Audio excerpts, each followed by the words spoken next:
tunatoa mikopo kama ambavyo mnajua, kwa mujibu wa sheria halmashauri zote zinatakiwa kutenga 10% ya pato lake la ndani la mwaka kwa ajili ya kuwapa vikundi vya wanawake, vijana na walemavu. Kwa maana wanawake 4%, vijana 4%, walemavu 2% katika ile 10% yote ya pato la ndani. Leo tulikuwa tunatoa vikundi vilivyoko katika manispaa ya Iringa. Kama mnavyojua, wilaya yetu ina halmashauri mbili, ina halmashauri ya Iringa na ina manispaa ya Iringa. Leo tulikuwa tunatoa mikopo kwa vikundi vya manispaa ya Iringa, ambako katika awamu hii vikundi takriban 40, ambako vikundi 26 ni vya wanawake, vikundi 9 vya vijana, vikundi 5 vya walemavu wamepata takriban shilingi milioni 479 katika ile milioni 790 iliyopangwa kwa ajili ya mwaka huo wa fedha ambao sasa unaenda kumalizika mwezi wa 6 mwishoni. Kwa hiyo leo tuna furaha sana kwa sababu kama mlivyoona vikundi vimefurahi sana na wanamshukuru sana Mheshimiwa Rais Dr. Samia Suluhu Hassan kwa fursa hii.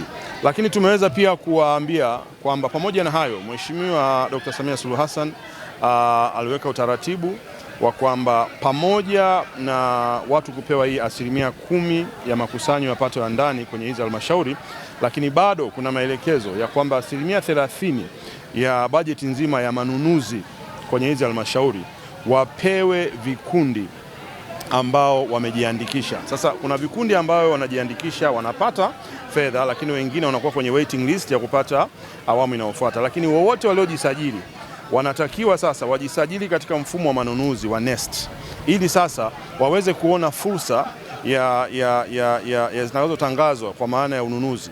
Sasa wakishaona zile, wanatakiwa waombe, wajisajili kwenye mfumo, halafu waombe, kwa sababu 30% ya manunuzi yote inatakiwa iende kwa hawa vikundi waliojisajili, kwa maana ya vikundi vya wanawake, vijana na ulemavu.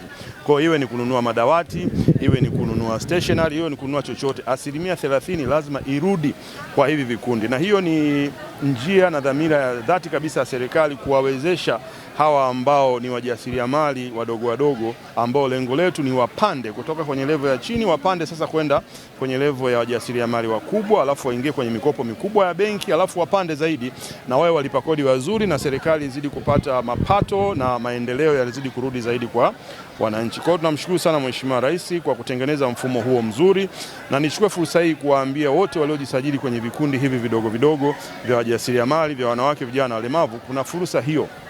Mjisajili kwenye mfumo wa manunuzi, muhakikishe mkiona zile fursa mnaomba na mnasisitiza kwamba sisi ni vikundi tuliojisajili na kisheria tunatakiwa tupate ile 30% ya pato zima la ununuzi iwarudie hawa wajasiriamali wadogo wadogo.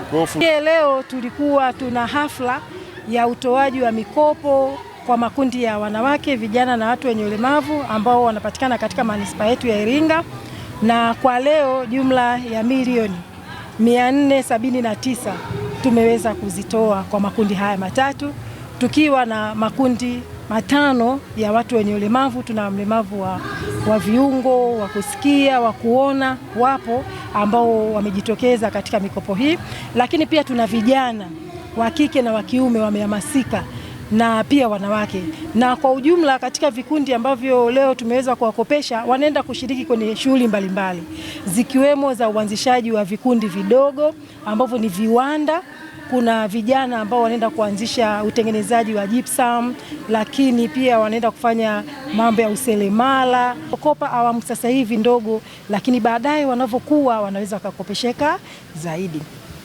Kwa hiyo tunashukuru serikali yetu, na sisi tunaahidi tutaendelea kuwafuatilia wana vikundi ili pale ambapo wanapata changamoto zozote za namna ya kuimarisha na kuboresha vikundi vyao, sisi tupo tayari. Elizabeth Mpogole,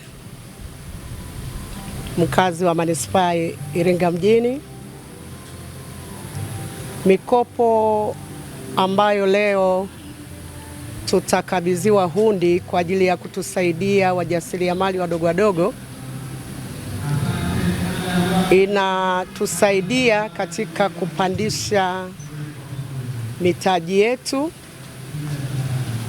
na inapotusaidia kupandisha mitaji inatupunguzia pia msongo wa mawazo, kwa sababu nikiangalia wanawake wengi tulikuwa tunakimbilia kwenye mikopo yenye riba kubwa na marejesho ya kila siku, lakini tushukuru serikali yetu kutusaidia kupata hii mikopo ambayo haina riba, lakini pia ni mtaji ambao unashikika. Unapokuwa mjasiriamali mdogo ukapewa mtaji, inakusaidia pia kukuza biashara.